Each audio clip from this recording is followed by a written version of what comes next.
Hey, it's Dan the Real Estate Guy, coming to you from the home office with just a short video on why the market's likely to stay down for a number of years. Quite a few, actually. A lot of people think this thing's just going to go recover right away. It's not going to do that, most likely, and I want to tell you why. And the reason it's important to you, really the reason it's important to you, is even though I think this stuff is really important, you have time. You have time to watch the videos, gather the information. If you feel you need to study other books and read other techniques, that's fine, but you have time to really look this thing over. You have time to take your time to get a good transaction, a solid transaction on that first one. Remember, I don't want you to take yourself out of this business by making a mistake on the first or second transaction. I've seen people do that. You don't want to be one of those guys. It's just too great of opportunity to make a mistake and hurt your financial future. It's just not right.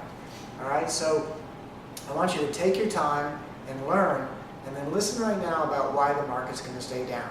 First of all, we kind of have to go on history here. Every time there's been a boom and a bust, once it finds a bottom, it's going to stay flat for a while. The one of the 1990s stayed down and flat for 6 years, giving anyone who wanted to buy some properties down low, say it's rental properties to hold, or duplexes that are rental properties to hold, multi-unit, single family, whatever you happen to want. It was available. Stuff was not selling quickly. You could take your time. You could get some good transactions. You could get them running properly, paying you every month, and then doing what I call paying you to wait for the next great market. There was time to collect up a lot of properties. That's what I did. And then there was time later to sell some, right? The market did boom and zoom way more than I ever would have expected. I would have held some more longer had I known that and harvest them at a higher price, but you can't know that. But this time around, you almost do know that. It's going to be very similar. Now, there's two reasons why I think the market, when it is bottomed and flat, there's two reasons why I think it's going to stay there a long time. These are important concepts. Remember, we've talked about it many times, that it's supply and demand that changes the prices. In other words, there has to be more buyers after fewer properties before the prices can go up. So when the market's down and low, and there's any pressure by more demand than product, if there's any pressure for those prices to start to move up, I think we're going to see banks listing more properties. And I know there's controversy over whether or not the banks own what we call shadow inventory, properties that are not listed with any agents right now. You'll hear numbers that they have 10 or 15,000 properties in my county, and you'll hear other people say it's just not there, that they don't own them. I'm not sure who to believe, but I do know this, that I tracked how many they sold each month versus how many they took back.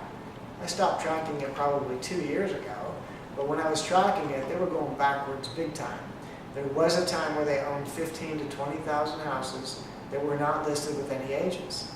One time, I even thought, well, can I even be right about that? I'm not real sure. It didn't seem right, but I was watching them every month, and I was tracking them. So one time, I went through the county records and made note on some bank-owned properties of the different ways that they hold title. Because every bank, they might use their name like Citibank, but they might have other variations of that name.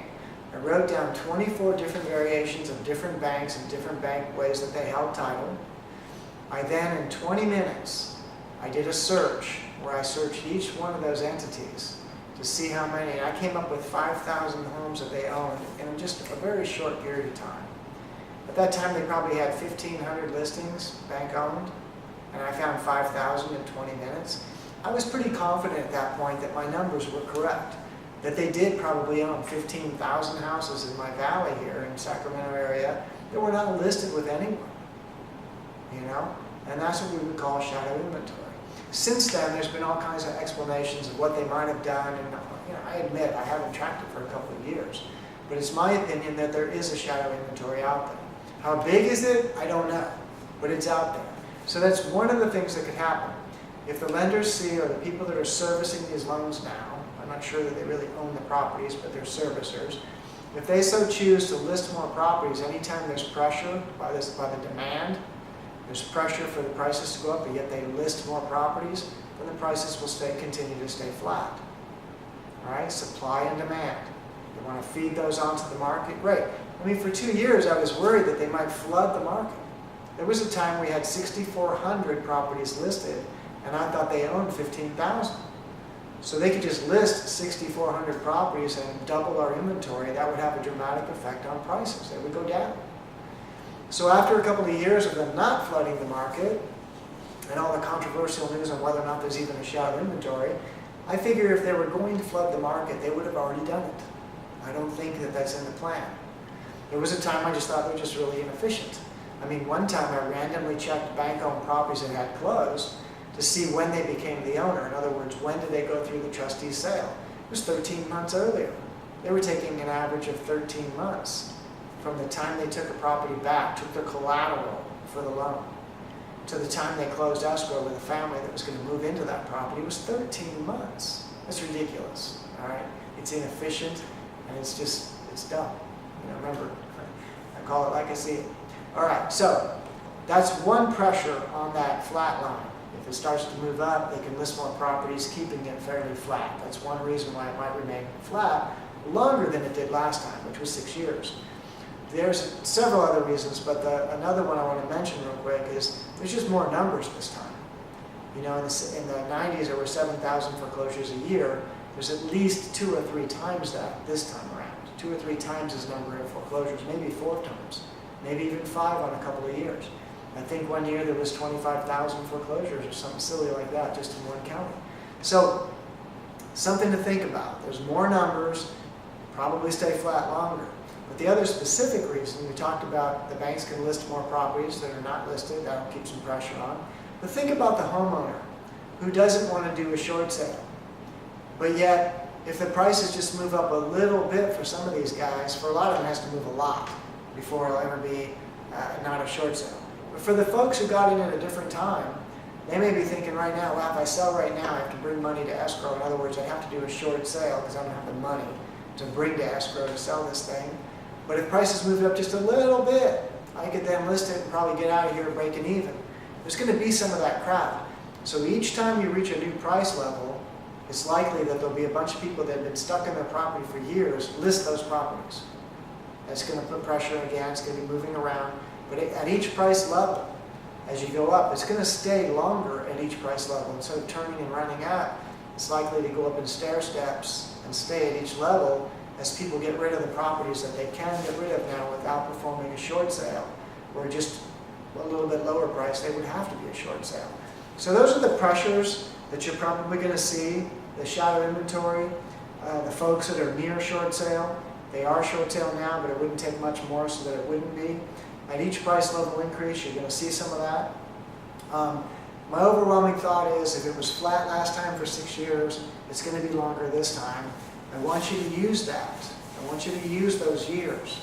Now, remember, something could change on the demand side or something could change on the supply side that will instantly change this, and we could go either worse or we could get better faster. We don't know. But if you're just estimating, you can probably count on 5 or 6 years of a down and flat market, and that gives you lots of time to systematically build yourself a small real estate empire, whether that's 4 properties, 10 properties, or 20 properties. Use the techniques. Understand that when you're driving around town or you're flying in an airplane, you look down, you see all the real estate. Somebody owns every piece. Somebody's being paid rent, or someone's being paid on a loan that they have on that property. All right? So you can own some too. You live in America. That means that you can own real property. So if you don't own a lot of it, you need to ask yourself why. All right? You need to ask yourself why. It's still one of the best wealth building vehicles there is. You could have properties paying you for the rest of your life. You could have properties that stay in your family for many, many years, in cases generations. Right? You can have tenants paying good rent that will eventually pay those properties off. You'll own free and clear properties, or you'll load up on properties. Watch the video on watching for the next boom. When the market's starting to change and go up, you're going to load up on some that you can harvest and pay off some other properties to own those free and clear, providing a lifetime of income. Free and clear properties, rented at fair market rent, maintained well, that will pay you every single month. All right?